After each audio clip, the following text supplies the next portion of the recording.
Last time on آخری معجزہ. یہ ہے ایک آپ کے قرآن پڑھنے میں ایک نئی انجوائمنٹ آ جائے گی. اب خود ہی آپ سوچ میں پڑ جاؤ گے کہ یہ ہو کیا رہا ہے یہاں پہ، اس کا کیا کنیکشن ہے، یہ کیسے جڑ رہا ہے اللہ کا کلام، یہ کیسے جڑ رہا ہے. لوگ آج کل کیا کرتے ہیں، کوئی مووی نکلتی ہے تو اس کی مووی پہ وہ کامنٹری کی ویڈیوز ہوتی ہیں کہ اس کو اینالائز کر رہے ہوتے ہیں، ہے نا. کوئی گانا ہوتا ہے، what was he thinking when he wrote these lyrics, what is behind these, this Rihanna song or whatever else. And people are making videos with millions of views. تبصرہ کر رہے ہیں اس کے اوپر. ہم قرآن والے لوگ ہیں یار، ہم قرآن والے لوگ ہیں. آپ نے قرآن پہ غور کرنا ہے، اس کے بارے میں سوال پوچھنا ہے، اور یہ نہیں کہہ رہا کہ آپ جا کے اپنی ہونڈی سی ویڈیو بنانی شروع کر دو. میں یہ کہہ رہا ہوں کم از کم آپ کے ذہن میں سوال تو آئے، اور پھر اس سوال کو پوچھو، اس کے بارے میں غور کرو.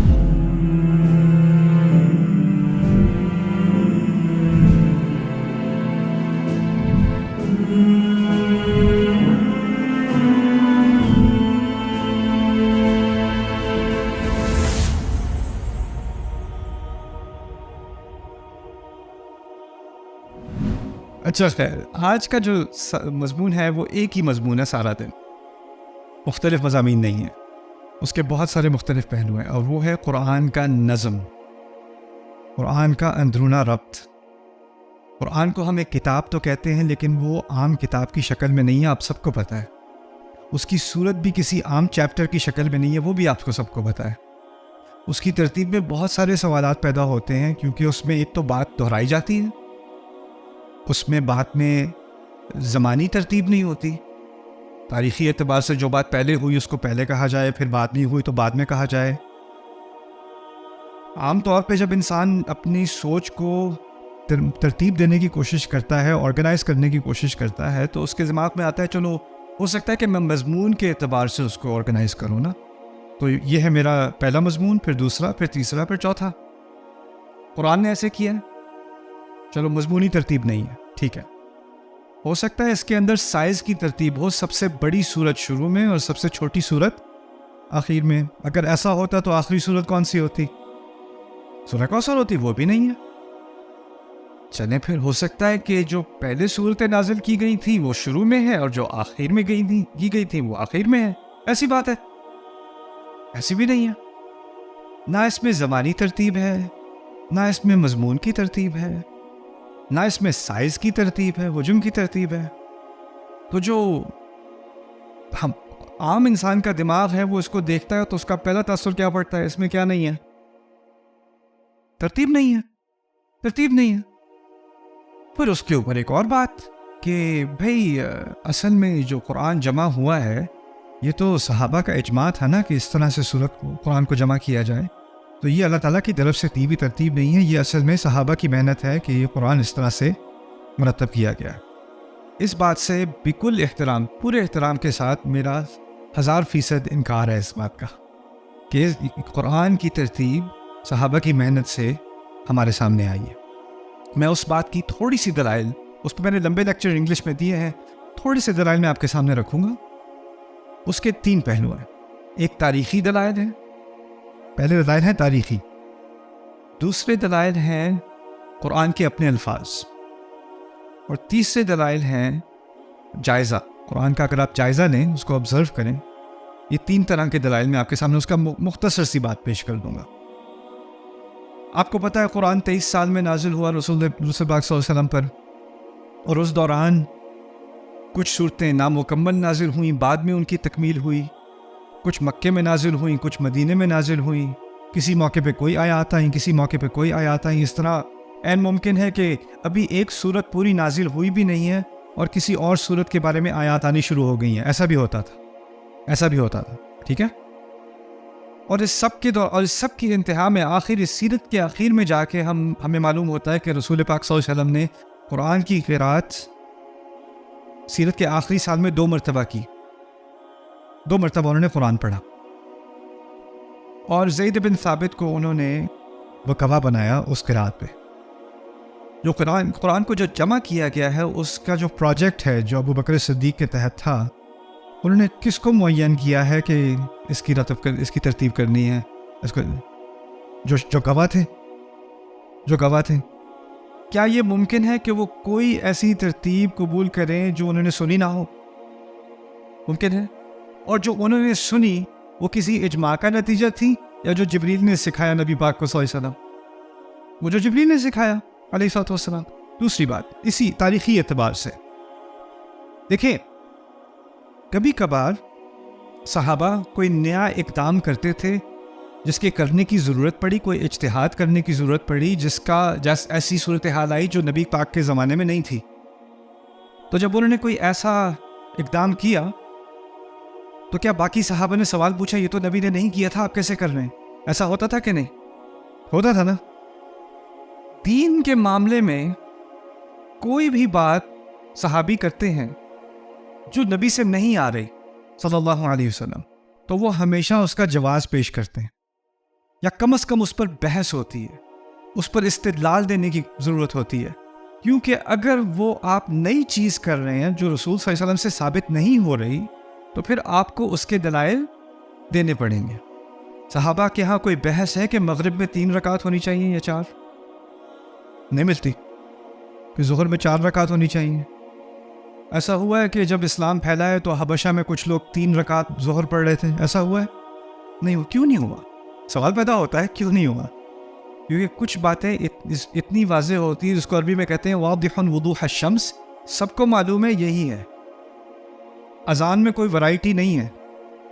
اذان اسلام جب چین تک پہنچا ہے، ہند تک پہنچا ہے، تو یہاں کوئی نئی اذان نہیں آئی جس میں کسی نے کہا چلو اس میں 1 بھی ہو سکتی ہے، 4 بھی ہو سکتی ہیں۔ نہیں، سب نے ایک ہی اذان کی ہے، سب نے ایک ہی طرح سے نماز پڑھی ہے۔ قرآن کی ترتیب کے بارے میں کیا کوئی بحث ملتی ہے لمبی چوڑی؟ 114 صورتیں ہیں، اگر 5 صورتیں ہوتی، فرض کرو اگر 3 ہوتی، ABC، کتنی مختلف ترتیب ممکن ہے؟ ABC ہو سکتی ہے، ACB ہو سکتی ہے، BCA ہو سکتی ہے، ACB ہو سکتی ہے۔ اوہو، کتنی صورتیں ہیں؟ 114۔ اس کا مطلب ہے 114 ضرب 113 ضرب 112 ضرب 111 ضرب 100، اتنی ترتیبیں ممکن ہیں، اتنی ترتیبیں ممکن ہیں۔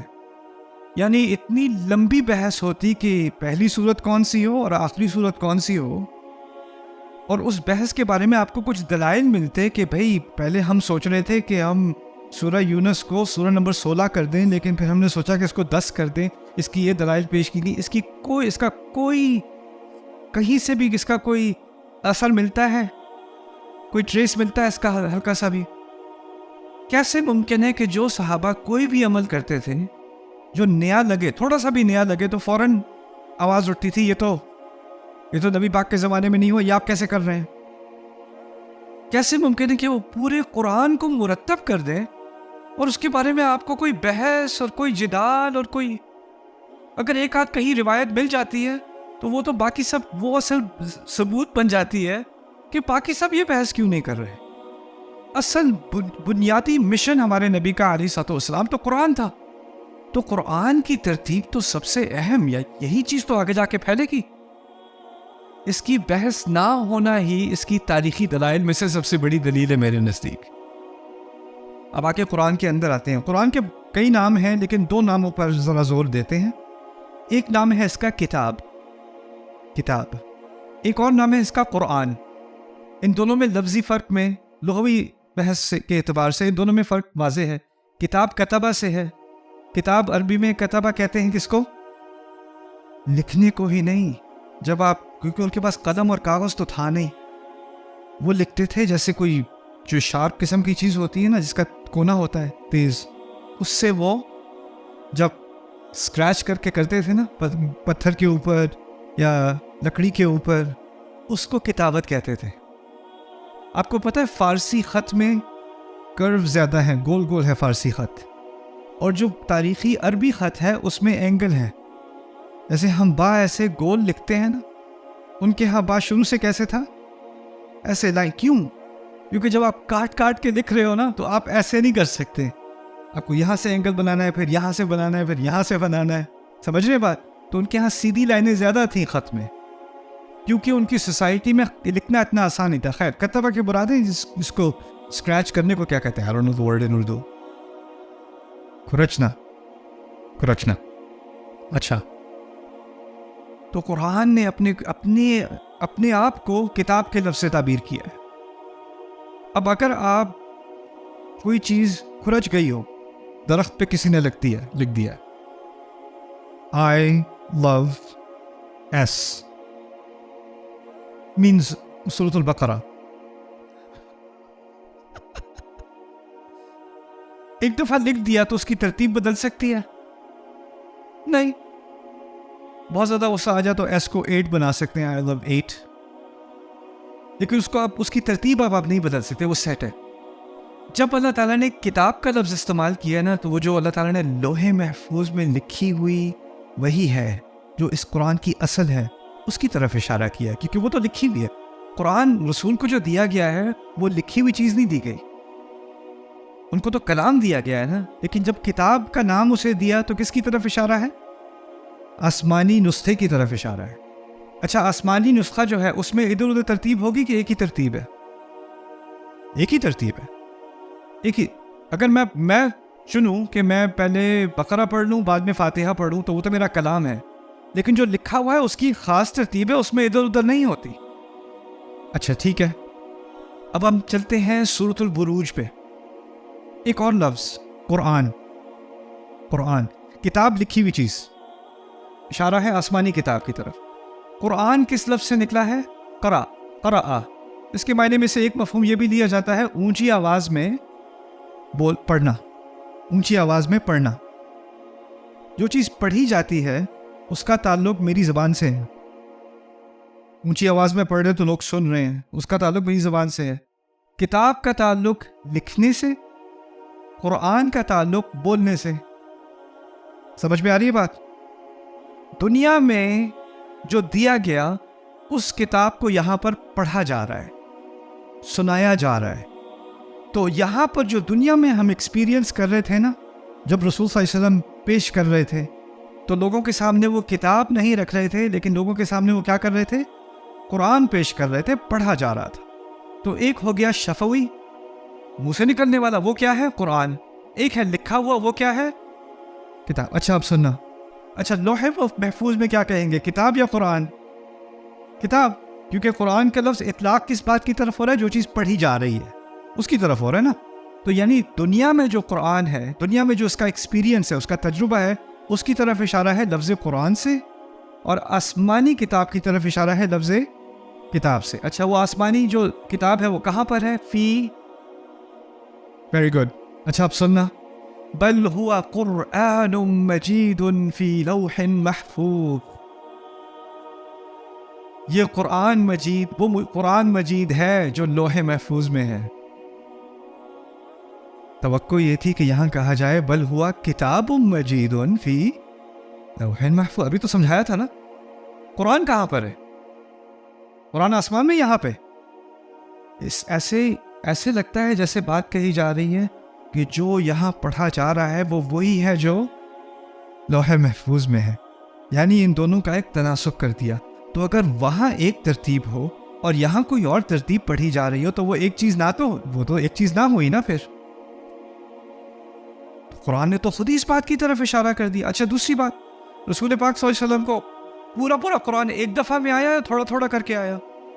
تھوڑا تھوڑا کر کے آیا، اور اس کی ترتیب بھی ایسی تھی جو ابھی نہیں ہے. شروع میں اقرا بسم ربک الذی خلق، وہ آخر میں جا کے ملتا ہے آپ کو، شروع میں تھوڑی ملتا ہے وہ. تو وہ ترتیب تو نہیں ہے جس میں قرآن نازل ہوا تھا. تو ایک فکر بھی ہوئی کہ جمع کیسے ہوگا. تو اللہ تعالیٰ نے رسول کو صلی اللہ علیہ وسلم تسلی دے دی سورۃ القیامہ میں، کہہ دیا ان علینا جمعہ وقرآنہ، ہم نے ذمہ داری لی ہے اس کے جمع کرنے کی اور اس کے پڑھائے جانے کی. جمع کرنے کی اور پڑھائے جانے کی. اچھا، یعنی جو قرآن کا جمع ہونا ہوا وہ کس کی سپرویژن کے تحت ہوا؟ اللہ تعالیٰ کے کلام کے مطابق. ہم کہتے ہیں کہ یہ صحابہ کا اجماع ہے، میں کہتا ہوں ٹھیک ہے، لیکن ہے انڈر سپرویژن اللہ تعالیٰ کے. اور دوسرا، اگر آپ عربی کے قواعد سے واقف ہیں، ان جمعہ علینا، اس میں اختصاص نہیں ہے. اگر میں کہوں ان علینا جمعہ تو اس میں اختصاص ہے، صرف ہماری ذمہ داری ہے اس کو جمع کرنا، اس میں کسی کا عمل دخل نہیں ہے. ان علینا جمعہ، اور پھر جمع کرنے کے بعد قرآنہ، اس کا پڑھایا جانا. ایک دفعہ صحیح طرح سے جمع ہو گیا تو اب اس کا پڑھایا جا رہا ہے. اچھا یہاں پر یہ نہیں کہا جمعہا آیات کو جمع کرنا, جمعہن, جمع ہو کی ضمیر مذکر ہے, وہ کس کی طرف اشارہ کر رہی ہے؟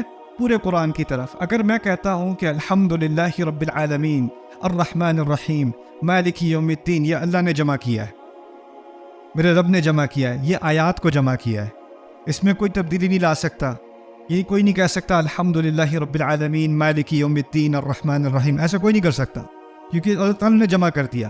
اگر ان آیات کو جمع کر دیا, پھر اس سے اگلی صورت کو جمع کر دیا, پھر اس سے اگلی صورت کو جمع کر دیا, اور اس پورے مجمع کو, پوری جمع کو آپ اس کو تعبیر کریں گے تو کہیں گے ہم نے پوری ذمہ داری لی اکیلے اس کے جمع کرنے کی اور اس کے پڑھائے جانے کی. جیسے آپ فاتحہ پڑھ رہے ہو ویسے آپ پورا قرآن پڑھ رہے ہو, تو قرآن تو خود کہہ رہا ہے کہ اللہ تعالیٰ کی بنائی ہوئی ترتیب ہے. سوال ہی پیدا نہیں ہوتا کہ انسان کا کام ہو. لیکن یہ میں نے آپ کو ایک تھوڑی سی تاریخی دلیل دی, تھوڑی سی قرآن کے اپنے الفاظ میں جس اس بات کی طرف اشارہ ہے کہ اس کا مقصد کیا تھا, اس قرآن کو کیسے پیش کرنا تھا انسانیت کے سامنے, اس کی طرف اشارہ کر دیا. لیکن اس کی سب سے بڑی دلیل میرے نزدیک قرآن کی اپنی ترتیب ہے. کوئی اگر واقعی قرآن کی ترتیب کا جائزہ لے, اپنے دماغ سے انسانی لٹریچر کا فطور نکال کے, جو جج ہوتا ہے نا, اس کے سامنے کوئی کیس آتا ہے اور اس کو پچھلے کیس نے بڑا تنگ کیا تھا, کوئی عورت تھی وہ بڑا اس نے اس کو کیس پہ تنگ کیا, اس کو غصہ آیا ہوا ہے, نیا کیس آتا ہے, اس کو اس میں بھی ایک عورت نظر آتی ہے. وہ کیس جج کرنے سے پہلے ہی اگر سڑا ہوا نا, وہ اس کیس کو ٹھیک سے جج کر سکے گا یا نہیں؟ کیونکہ اس کے دماغ میں, اس کے دل میں پچھلے کیس کا بیگیج ہے, اس کی وجہ سے اب وہ اس کو صحیح نظر سے نہیں دیکھ سکتا اس کیس کو. ہم کیا کرتے ہیں, ہمیں چیپٹر اور بک اور سبجیکٹ اور پیراگراف اور سینٹنس, یہ ساری چیزیں تمام لٹریچر میں ہوتی ہیں, ہماری بیگیج ہے. ہم وہ بیگیج لے کے آتے ہیں کس پہ؟ قرآن پہ. یہ قرآن ہمارے معیار پہ نہیں اتر رہا. ہمارا لٹریچر کا ایک معیار ہے, مضمون کو ایک ترتیب ہونی چاہیے, اس کا ایک ارتقاء ہونا چاہیے, اس کو پہلے پھر دوسرا پھر تیسرا ہونا چاہیے. اس میں کم از کم زمانی ترتیب تو ہو, کوئی سائز کی ترتیب تو ہو. یہاں تک کہ اس پر اتنا عدم اعتماد, میں تو کہتا ہوں یہ مستشرقین جو غیر مسلم علماء ہیں اسلام کے, تحقیق کرتے ہیں اسلام کی, وہ تنقید کرتے ہیں کہ قرآن میں کوئی ترتیب نہیں ہے. یہاں تک کہ ایک نے نوڈیکی نے تو یہ کہا تھا قرآن از اے شیپلیس بک, اس کی کوئی شیپ نہیں ہے. اور میں نے تو یہاں, میں ذکر نہیں کروں گا, لیکن ہمارے یہاں بھی علماء کبھی مجھے ملتے ہیں تو میں بات کرتا ہوں تھوڑی سی, تو وہ کہتے ہیں ایک آپ قرآن پڑھتے ہیں تو میرا ایک سوال ہے. میں نے پوچھا جی کیا سوال ہے سر آپ کا؟ کہتے ہیں کاش کہ کوئی روایات مل جاتی کہ ہمیں سمجھ آ جاتا کہ یہ آیات کی ترتیب ایسے کیوں ہے, قرآن کی ترتیب. میں حیران یہ سوال سن کے کہ مسلمان عالم یہ سوال پوچھ رہے ہیں کہ شاید کچھ سمجھ آ جاتی کہ قرآن کی ترتیب ایسے کیوں ہے.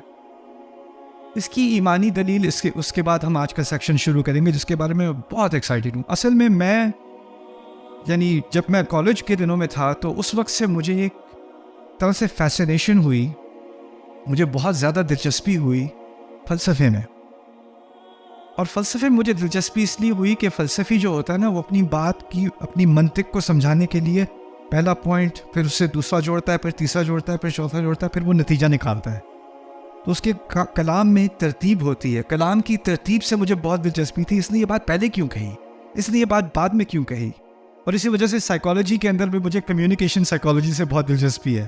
لوگ جب بات کرتے ہیں تو کیسے کرتے ہیں, اس نے بعد یہ کسی نے اگر کوئی فلم بھی بنائی ہے تو اس نے پہلے سین میں یہ کیوں ڈالا ہے, اس نے یہ بات کیوں کہی ہے. اب یہ جو ذہنیت ہے میری, یہ قرآن پہ میں لے کے آتا ہوں تو مجھے سوال پیدا ہوتا ہے شروع سے ہی. جب میں نے قرآن پڑھنا شروع کیا, یہ اللہ نے ایسے کیوں کیا؟ اگر بقرہ مدینے میں نازل ہوئی تھی اور اخلاص مکے میں نازل ہوئی تھی تو فاتحہ کے بعد فوراً اخلاص آ جاتی, کیا فرق پڑ جاتا؟ یہ ترتیب اللہ نے ایسے کی کیوں؟ اللہ خود کہہ رہے ہیں قرآن میں احکمت آیاتہ ثم فصلت, ان آیات کو آپس میں پرویا گیا ہے ان کو. اس کی ترتیب میرے رب نے کی ہے, اس میں کوئی نہ کوئی حکمت تو ہوگی. آج ہم صرف اس حکمت کے بارے میں بات کریں گے. صرف اس حکمت کے بعد سارا دن.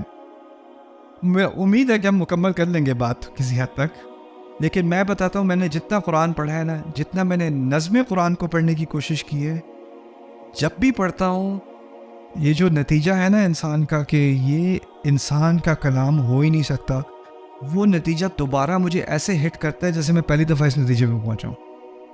جب بھی میں اس مضمون کو پڑھتا ہوں میرے نزدیک اس اللہ تعالیٰ کے جو قرآن کے اعجازات ہیں ان کی کوئی تعداد نہیں ہے، لیکن میری زندگی میں جو جس اعجاز نے مجھ پر اثر کیا ہے باقی تمام اعجازات سے زیادہ، وہ قرآن کا نظم ہے، اور اس کا تعلق قرآن کے صحیح فہم سے بھی ہے میرے نزدیک. اللہ تعالیٰ نے جب بات، جیسے آپ سپیچ کرتے ہو تو کسی کی سپیچ میں ایک آرگنائزیشن ہوتی ہے، ترتیب ہوتی ہے، اگر اس کا کلام بے مرتب ہو تو آپ کو بات سمجھ نہیں ہے کہ اس کا سر نہ پیر، جیسے ہم کہتے ہیں نا سر نہ پیر. تو اسی طرح اگر اللہ تعالیٰ نے کچھ چیزیں جوڑی ہیں تو ایک مقصد سے جوڑی ہیں. آئے چلے ان کو تھوڑا سا ایکسپلور کرتے ہیں. آسان بات سے شروع کرتے ہیں. کتنی صورتیں ہیں قرآن میں؟ 114. میں رات کو 3 بجے اٹھا، میں کہتا ہوں میں آج سب کو 114 صورتوں کا تعلق سمجھاتا ہوں. میں نے کہا نہیں پھر سارا دن نکل جائے گا اور پھر مجھے فلائٹ بھی کینسل کرنی پڑے گی واپس جانے والی. تو پھر میں نے کہا چلو 10 صورتیں تو کم از کم دیکھ لیتے ہیں. لیکن ایک جھلک ترتیب کی کیا ہے، ایک صورت کی بات ختم ہوتی ہے اور پھر دوسری صورت کی بات شروع ہوتی ہے. تو جیسے 2 ٹرینوں کی گاڑیاں آپس میں لگی ہوتی ہیں نا، جڑی ہوتی ہیں، ایسا ہی کچھ معاملہ ہو رہا ہے قرآن کی 114 صورتوں میں. کبھی کبھی بہت واضح، کبھی ذرا باریک اور نازک، لیکن ہوتا ضرور ہے.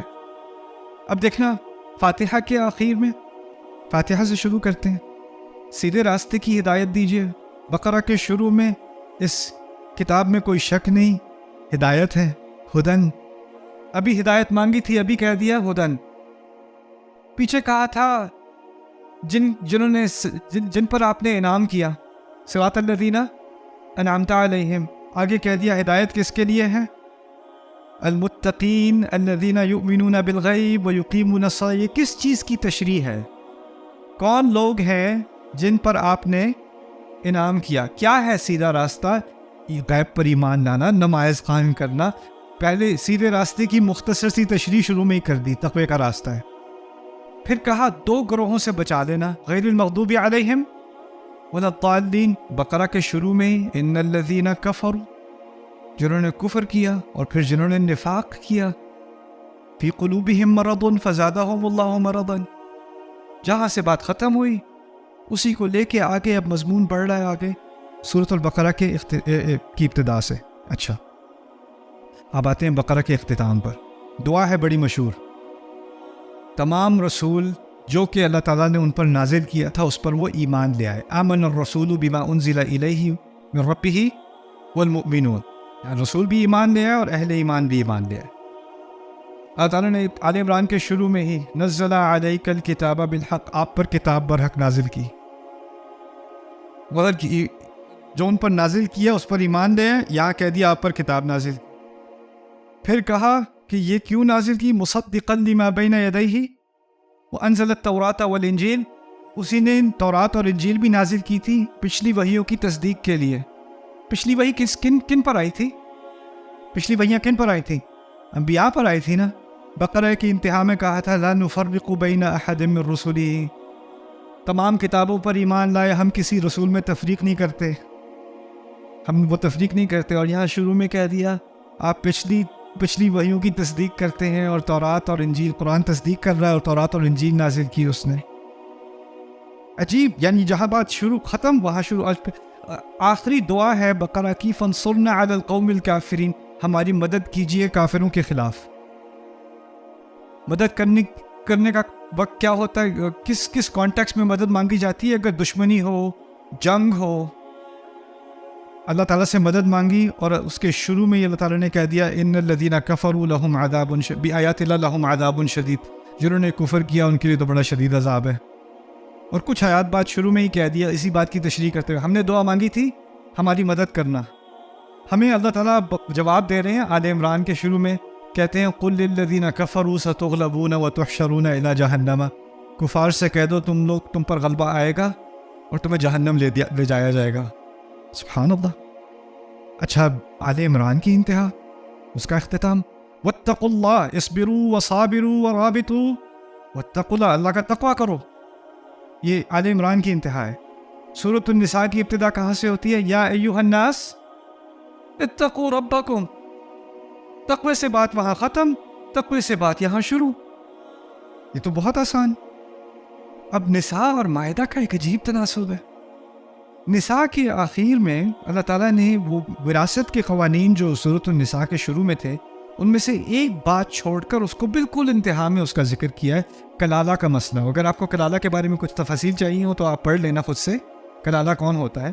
لیکن اس کے بارے میں کہا ہے کہ اگر تم اس کے بارے میں فتویٰ ڈھونڈ رہے ہو تو ایسا ہو، تو ایسی اگر عورت ہو تو مر جائے تو اس کے پاس آدھا ہوگا، یا اگر دو پیچھے رہ جائیں تو ان کو دو تہائی ملے گا.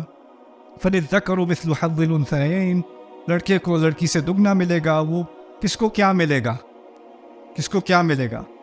رزق کی بات ہے کہ نہیں؟ اس میں رزق کی بات ہے نا. اور کتنا مال تمہارے لیے حلال ہے وراثت کے معاملے میں، کیا مال تم کھا سکتے ہو. کھانے کا لفظ قرآن میں ایک تو مال کے لیے استعمال ہوا ہے اور ایک کھانے کے لیے استعمال ہوا ہے. کھانے کا لفظ لا تأکلوا اموالکم اموالہم الی اموالکم، ان کے مال نہ کھا جانا تم، اور ان کے مالوں کو کھا کے اپنے اندر نہ لے لینا. تو وتأکلون التراث اکلا لما، تم میراث کی جائیداد کو کھا جاتے ہو، ہڑپ کر جاتے ہو. تو کھانے کا لفظ استعمال ہوتا ہے یا تو مال کے معاملے میں یا پھر کھانے کے معاملے میں.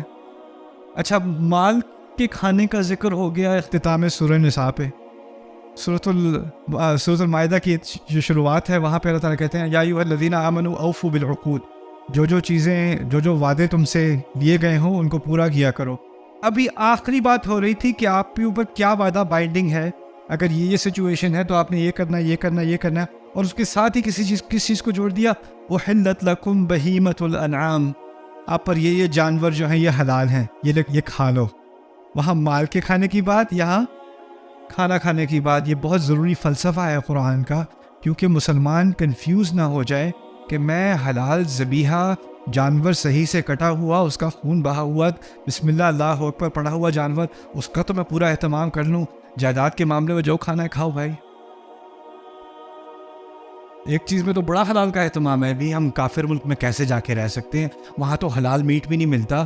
کیسے کریں، کیسے پتہ چلے کہ حلال ہے کہ نہیں ہے؟ اور بیٹھے ہوئے آپ ہو، نہ بیوی کا مہر دیا ہے، نہ بیٹی کی جائیداد اور بہن کی جائیداد کا حصہ دیا ہے. اس معاملے میں جو کھانا ہے کھاؤ، حلال میٹ جا کے لو اس پیسے سے. تو ان دونوں کو بلا دیتا ہے اللہ تعالیٰ. اس نساء کی انتہا، نساء کا اختتام اور مائدہ کی شروعات.